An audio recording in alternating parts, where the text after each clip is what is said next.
Mga minamahal kong kababayan, ako ay lubos na nagpapasalamat sa inyong walang patid na suporta sa opisina ng Vice Presidente at sa gagawaran ng edukasyon.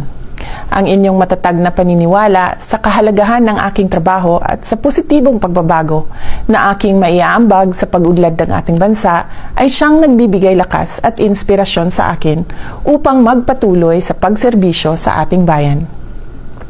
Maraming salamat sa mga gumawa ng Green Ribbons bilang pagpapahayag ng suporta sa akin. Naiintindihan ko ang inyong pagkadismaya at galit hinggil sa mga issue tulad ng pakikialam sa budget at usapin ng confidential fund.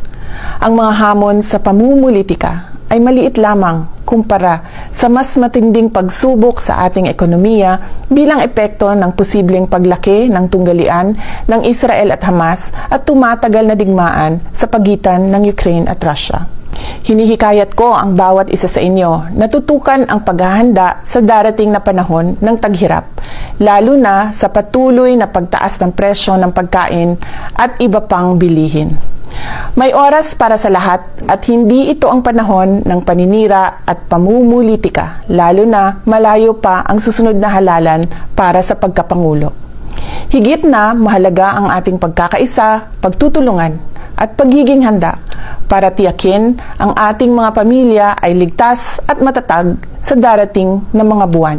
Huwag kayong sumama sa anumang uri ng pang-aapi. Sa halip, sa mga oras ng kagipitan, magmasid at magkilala kung sino ang tunay na mga kaibigan na nasa inyong tabi. Lahat ng bagay sa mundo ay may kanya-kanyang panahon.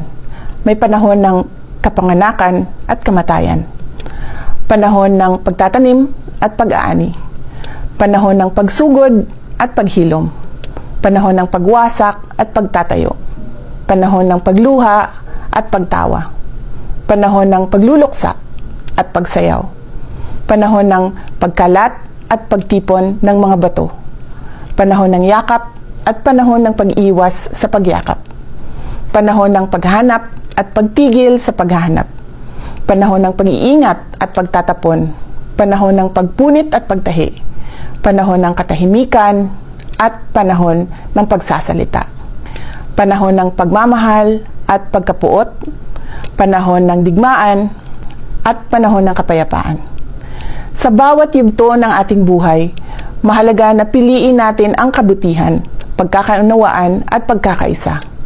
Sa bawat panahon, maging matatag tayo sa pagharap sa hamon at maging handa sa pagtanggap ng pagbabago. Ang mensahe ko na ito ay naglalaman ng mga salita mula sa aklat ng Ecclesiastes na nagpapakita ng mahalagang mensahe tungkol sa mga panahon ng buhay at kung paano tayo dapat kumilos at mag-isip sa bawat isa sa mga ito. Magtulungan tayo para sa kapakanan ng ating bansa. Maraming salamat sa inyong patuloy na suporta at tiwala.